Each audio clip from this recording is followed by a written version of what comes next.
Hey guys, welcome back to World of Warships. Today we have a rather good one to take a look at. The hull. Research Bro ships versus 2025. Is this one worth getting? Well, since it was released rather recently, you can imagine it's still quite strong. It's had the 2025 balancing department at it. So you get to do this to light cruisers. That's going to be a 14,700 damage salvo, okay? Not 15,000 damage. Over 30,000 damage before that Minotaur is able to slow down in his smoke. This ship is absolutely crazy. My teammates managed to finish him off. That poor Minotaur had a fun gaming experience. Hull absolutely is one of the best ships in the entire game right now. It's a bit of a cockroach where you just can't kill it, okay? The amount of healing this ship has, you can get up over 60,000 HP effectively if you fully build your heals out. That's ridiculous for a destroyer. Not only that, you have Des Moines guns. These are just Des Moines guns. There's a slight change here and there. The AP alpha damage is like 100 less than Des Moines, but you get better shell velocity, so it's easier to hit things at range. And while you only get 3 guns, you're going to see the dispersion troll from time to time. It's just regular DD dispersion, so it's pretty good overall. I think it's just a symptom of only having 3 guns that we notice that inconsistency. Poor G-Nan decides to smoke up in front of us, and we can blind fire him for some citadels.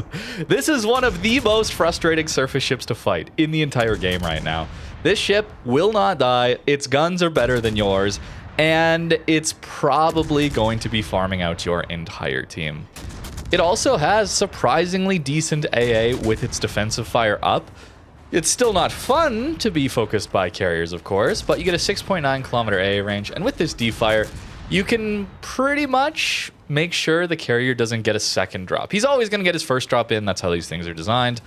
So we're going to try and accelerate out of the way. Maneuverability, not the best part of the hull. So we want to be playing a little bit more passive. But finding islands like this is really important. This game in particular, I want to show you because we don't have a smoke screen.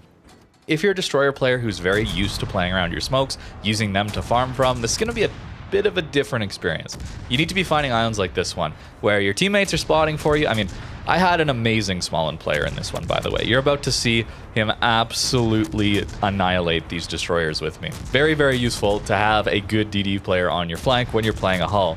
When you're solo on a flank, it's going to be a little trickier, because you won't have the spotting for these positions. We're playing very, very selfishly right now, but this is how you do get the best damage out of it. It can do some open water gameplay, but it's rather slow, with a 15% engine boost though, so that helps it out. It's a large target though, can definitely take a lot of damage in the open water. But again, you got like 60k HP to work with. It's crazy. So for 60,000 research points, I think this is easily worth getting. Soon to be 62,000 if that whole change goes through that we talked about recently. This is one of the best ships in the entire game. If you're interested in gunboat DDs, it is absolutely awesome. Sherman is an option for coal, of course, very similar. In fact, the hulls are almost the same between Hull and Sherman. It's just the guns that are going to be different, as well as your consumable layout. For a gunboat, pure gunboat playstyle, I way prefer the Hull consumable loadout. Way rather have the extra healing and the engine boost over having smoke hydro. That's a big difference there. Sherman is a lot harder to play the open water role. Any damage you do take is permanent, where with the hull, you just stay at full HP for basically the whole game. You have way less DPM though, you don't have sap, but Des Moines guns, you get Des Moines HE still, so you retain that 34 millimeters of pen, you get like 16% fire chance, absolutely wild stuff. We could compare this to an Elbing even, right? Like Elbing has insane AP specifically. Massively improved pen angles, great pen, the nightmare for light cruisers. Hull is the same thing, but better, okay? It has better pen, same pen angles, more damage, although it doesn't have the improved accuracy. That's the problem. So we're trading some of that consistency when people are broadside, at least at longer ranges, for a heal. Imagine giving an Elbing 60k worth of HP in healing yet. Oh, and by the way, we just gave it way better HE. It's got like 1,000 more alpha damage on the HE compared to Elbing's HE. More fire chance too. This ship is absolutely crazy. If you're good with gunboat destroyers, this one is a must pick up. It's very frustrating to fight against, I think, Given the enemy team on this flank, what can they really do against us? Shikishima, he's only got 6 guns. Even if he hits me with 1 or 2 shells, we can easily heal through that. What's a Gearing gonna do against a hull? He can outspot me. I have 7.2 kilometer detect here. We can get that down to 6.5 though with the full build, which I did try out, by the way. Here what we're seeing is the maximum DPM build range, as well as every upgrade we can get on our DPM. I was a little hesitant to round that corner though, as I wasn't sure where the G-Nan was. Wanted to be a little bit cautious there. Gearing gets caught, and we finish him off rather quickly. We're still worried about that G-Nan though. Certainly at these closer ranges, if he's angling to us, then he has some pretty good DPM, and we won't be able to Citadel him. But we really do just want to find him and Citadel him, right? In the meantime, we could just farm down this battleship for free. Look at this shell velocity. It is so easy to land these set shells. The dispersion sometimes messes with you. I think that's less dispersion. Maybe it's just my bad aim, by the way, too. Fair enough. But it's just a symptom of having 3 guns with a worse reload than a Sherman. We have way more alpha damage, so our DPM is still decent, but Sherman gets that insanely fast reload, so it still feels like you're hitting a lot of the time. For this one, it can feel sometimes that your shells are landing behind, in front, and going nowhere near where you want them to. Still very cautious of that G-Nan. We haven't even seen him shoot, smoke up, try and deal with that Preuss in here. So I'm worried he's actually right next to me. You could see me using free look to cautiously poke around the corner. There's the shells. Uh-oh. But G-Nan is below 14,700 HP. So we can one-shot him. Absolutely insane, man. What destroyer gets I mean, Elbing probably does that as well, let's be honest. But we could just heal right through his damage as well. It's not even that big of a risk for us. His torps aren't going to hit us either. I mean, obviously, countering light cruisers, not terribly special for the hull to do. Most things are very good at dealing with light cruisers. They essentially have no armor, and larger citadels, not much HP.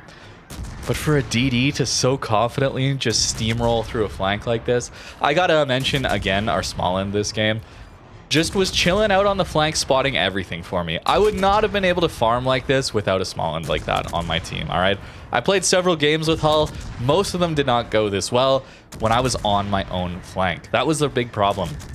Trying to find ways to get my damage into the battle, because that really is our battle impact, is our gun damage output here, while still being the spotter for my flank and not kiting away too far when everyone's focused on me. It's a little bit challenging in that. So if you're going to play it in a division, Hull is pretty disgusting in a division with some spotting, okay?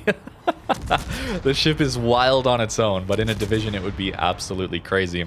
Trying to get some fires here on this Montana. Notice how long I stuck with the AP, by the way. AP should be your primary ammo type, I think. Given that Des Moines AP has such good pen angles, the alpha damage is really high as well. And we could actually get those full pens in at a pretty extreme angle here on that Montana. But as soon as we start getting those bounces, we start seeing more of that. Then we'll swap over to that HE and farm some fires that way. It's still very good damage, but the AP, some of the salvos I'm getting, even without citadels, we're getting close to 5k damage salvos, even at longer ranges into some of these ships. We want to be hitting the upper belt. Superstructures saturate. The upper belt there has a lot of HP tied to it, so that's where we're trying to hit most of the time. I've certainly talked about the damage output of the ship being a massive strength, and yet on paper, the DPM isn't actually all that amazing. Compared to your own tier, it's pretty low. You only have 148,000 HE DPM, and that's less than a Yu Yang, for example. Something like the Vampire 2 that we took a look at, that is also available for Research Bureau, has 244,000 HE DPM, nearly 100k HE DPM more. The thing is the effective DPM, or how easy it is to use this DPM, the shell velocity, and the sheer consistency or the ability to stay firing all the time because of the amount of HP this ship has. The healing here allows you to just stay holding mouse button 1 down far longer than most of the other tier 10 destroyers. It's an absolute menace. What a crazy game to start us off. I got plenty more clips to show you, strengths and some weaknesses. We get ourselves a Kraken and nearly 200k. That, though, was only good for a 1. No E's in this video, unfortunately. But considering how strong this ship is and that mostly it's going to be very experienced players playing it, Getting that E is going to be hard, so don't feel bad if it takes you a while to get yourself an E in the hull, if that's what you're trying to grind for. Another poor Minotaur, and what does he do in a situation like this? We outspot him, okay? That's the other thing. We don't have a Citadel, he has a Citadel. We outspot him, and our guns are just bigger. We have improved pen angle, so the instant he tries to fire all of his guns and actually DPM out the destroyer, we Citadel him. What are you supposed to do against this thing, man? I guess you just hope that your friendly DDs are going to outspot it, and then you all try and kill it very early on, or deal enough damage that it can't play this bold and aggressive in your face. There's a Barbiano here just trying to farm us. There's a Minotaur here.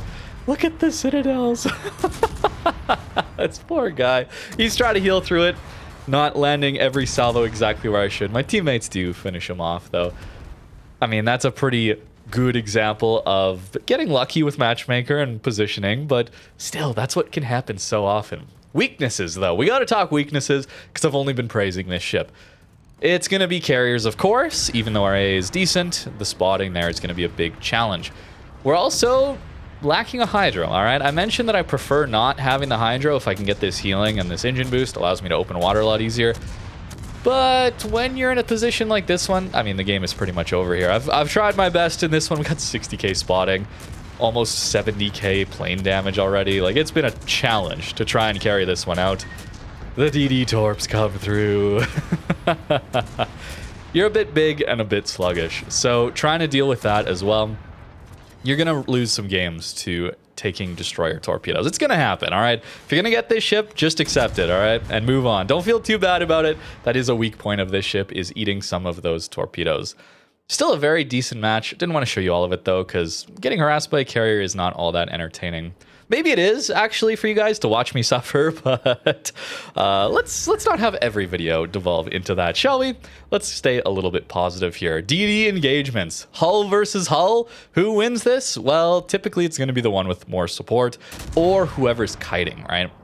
In this situation, there's a Condi. We do not want to be getting in an engagement against a hull and a Condi. We have a Martin with us, we have an Awami with us, so we're doing okay here. That's why I think this hull decides to stop shooting. Realized he got into a bad spot. Hitting our shells is so important, though. That effective DPM is very good against larger targets, but still, 148,000 HE DPM with the somewhat trolly dispersion that 3 guns can give you, you really do need to work on aiming these shells. This is less of a set and forget, just spam your shells out at the enemy destroyers. So you really got to be paying attention to where you're aiming, where the enemy ship is going to drift into, because a lot of DDs will drift because they're small and have a lot of power in their engine boosts, that kind of thing. And at longer ranges, of course, trying to aim. The lead is not too bad, but a salvo like that one, yeah, that just missed entirely. It looked good, but then it missed entirely. Next one, I miss aim. The next one, I get a couple hits.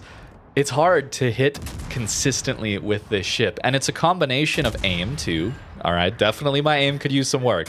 I hadn't played the hull for quite a while, since the initial video actually on the hull back in February. Hasn't been too long though, to be fair, and the Des Moines guns with improved shell velocity aren't too bad to aim, or lead at least. It's just that weird dispersion you get from time to time. We do manage to finish them off though, but trying to support your friendly DDs is harder from these 10+ kilometers. I'm playing so passive here because there's a Condi, okay? You'll have to forgive me, all right? His burst fire could one-shot us, so I'm very, very wary of that. Trying to hit a bow-on vampire here who's going to be smoking up, and really we just got to keep the cursor on him, and yet we're still going to miss pretty much everything. It could have been miss aim. The one shell we do hit, though, lands a fire. Good old RNG. Back to positives, though. This ship with its engine boost can do a lot more speed juking than the Sherman. Sherman can be played more open water, but it's very hard. That ship needs to make use of those smokes to really get a lot of damage without sacrificing a lot of HP. You don't have heals to get it back. With Hull, you do. And we're playing with some fire here, trying to speed juke a Thunder at 10 kilometers. We just played that ship. We know what it can do to destroyers with its HE. But with our engine boost, just barely, we're able to speed juke this guy. Perhaps we're getting good RNG. Maybe he's not getting the best RNG against us, but still, the audacity to just sit in front of a Thunderer. That's what's so crazy about this ship to me. Yeah, having Des Moines guns is wild on a destroyer. That is absolutely crazy. But just the ability to survive these situations. You know me, I'm always talking about how heals enable my playstyle of playing too aggressive, getting a little bit punished for it, but then healing back up. Or I get away with it and have a crazy good game. I really enjoy playing at closer ranges and taking bigger risks, and heals allow me to do that. Hull just has so much healing that this is probably the way you should be playing. 7.5 kilometers from a Georgia. Yeah, let's just open up. That's 4,000 damage into his broadside instantly. Our shells are going to dip a little low here, unfortunately. Maybe I should have been aiming a little higher. But still, notice our HP, all right? We start this on like 18,000 HP, something like that. 7 kilometers from a Georgia. He gets some hits into us. Looks like Hindenburg or Vampire shooting us too. No, we'll just heal through it, okay? He sends a salvo at us. We're going to angle a bit to it. He gets a few hits. Oh yeah, we'll still just be on 14,000 HP by the time this Georgia goes down. How does it get away with that, man? This is just too much healing. The ship is ridiculous. Obviously, it's worth getting because it's so busted. It's a busted ship these days, all right? What else can I say? Although, considering that Hull hasn't been in the game for too long, maybe Wargaming is going to balance it. That could just be cope on my part. I hope they do, man. The amount of healing here is wild. The guns are hilarious, too. Just being able to have bigger guns than the light cruisers at your tier. They fear you. You outspot them. You Citadel them. They can't Citadel you because you don't have Citadels. You have more healing than they do. Or similar healing to what they do. This thing is absolutely wild. So for research, bro, yeah, definitely worth picking up if you're at all interested in these gunboat destroyers. This one, I prefer to Sherman just because of heals again. Although Sherman DPM is way, way higher. That one with its sap in particular gets 324,000 sap DPM. HE DPM is 216,000. So still better when it's just HE versus HE. It's not getting Citadels, but that sap full pan damage is absolutely wild. And if you're at all interested in just the countering light cruiser role, go get yourself an Elbing, man. That thing is awesome. The AP there absolutely slaps. That one gets a smoke instead of the healing. I, again, prefer that healing. You got to worry about getting taken out rather quickly in an Elbing. It's even bigger, clumsier, easier to hit, and again, does not have the healing. As for the builds with this ship, a lot of different ways you can go about it. This is what I was running at the start, or that first game. Just full damage. You have so much HP, you have so much healing. We're not even maximizing that, by the way. Superintendent would be the way to do that. How do people deal with you, man? But if you're having trouble with this build, certainly I had trouble with this build when I was solo destroyer on a flank. That was a challenge. So you could swap out main battery AA specialist for superintendent. That way you get that full healing kit, allowing you to take more damage and survive. The other thing you could consider is either swapping out range for conceal or fearless brawler for conceal, either one. And probably keep range if you're not as worried about DPM, but you still want to be able to farm. But if you really want to maximize your close range DPM, then yeah, you could drop that. Although you go down to like 12.6 kilometers of range, something like that, 12.3. So you're not even outside secondary range. This is a minor complaint, I suppose. But you know, this is a closer range build that you could be running, something like that.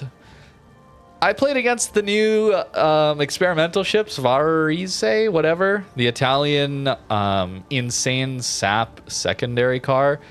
I was getting secondaried in my hull at max range. I had such a bad time, man.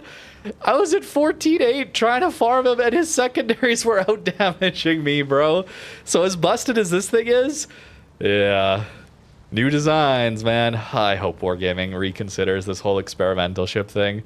It's been a disaster, man. It's an absolute disaster. But back to the build. Here's another one that I was trying, something like this, that enabled me to have all the healing, and we're just missing out on 5% DPM. Brawler is 10% DPM, situationally, but oftentimes when you're firing, you are spotted. So typically that is going to net you more damage. And probably the more conservative build, but the easier one to play, would look a little something like this. You take full conceal, you take super, and you do take range. Still have good DPM, but now you get 6.5 kilometer detect. So probably recommend that one to start with if you're struggling with this ship. A little more forgiving that way. And upgrades wise, definitely take an engine boost mod if you can. Pumping that engine boost up to 156 seconds. 15%. Oh, I said 20. I'm not have to go back and change that. Whoops. 15%. Still very, very powerful engine boost here that helps us out. And yeah, super healing. It's wild. It's a wild ship, man, that this exists. I still think it's too busted. I still think it's overpowered. So obviously it is worth getting. But let me know what you think in the comments down below here with the hull. That way people interested in this ship can also get a wide variety of opinions on it down there. Thank you very much for watching, and have a great rest of your day.